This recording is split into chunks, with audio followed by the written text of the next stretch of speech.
জন্য আমাদেরকে সুস্থ সবল রাখার জন্য ওই স্বৈরাচারী শেখ হাসিনা সরকারের অত্যাচার নির্যাতন থেকে মুক্ত রাখার জন্য কঠিনভাবে আমাদের আলসুকুতিবারের মতো আমাদের পাশে ছিলেন সেই মানুষকে ঋণ পরিশোধ করার এখন সময় এসেছে।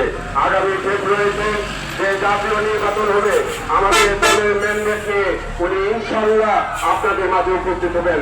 আমি শুধু আপনাদের কাছে আহ্বান জানাতে চাই, আপনারা সেই মানুষকে ঋণ আদায় স্বরূপ ঋণ পূরণ স্বরূপ আপনারা তাকে একটি করে ভোট দিলেন কিনা আপনারা একটু হাত তুলে রাখান। আমি আমার বক্তব্য আর পারবো না, বক্তব্য দিকে আমাদের দিয়ে তাদের আপনাদের হয়েছে আপনাদেরকে আমি শেরপুর জেলা বিএনপির পক্ষ থেকে এবং আমার ব্যক্তিগত পক্ষ থেকে ধন্যবাদ জানিয়ে আমি আমার সংক্ষিপ্ত বক্তব্য আমাদের জিন্দাবাদ, আমাদের জাতীয়তাবাদী দল জিন্দাবাদ,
বাংলাদেশ জাতীয়তাবাদী দলের ৪৭তম প্রতিষ্ঠা বার্ষিকী উপলক্ষে ঝিনাইগাতি উপজেলা বিএনপি এবং ঝিনাইগাতির ৭টি ইউনিয়ন বিএনপি এবং ঝিনাইগাতি উপজেলার অঙ্গ সহযোগী সংগঠনের সমন্বয়ে আজকের এই র্যালি এবং আলোচনা সভার সম্মানিত সভাপতি ঝিনাইগাতি উপজেলার সাবেক আহ্বায়ক, শেরপুর জেলা আহ্বায়ক কমিটির সম্মানিত সদস্য জনাব শাহজাহান আকন্দ সাহেব।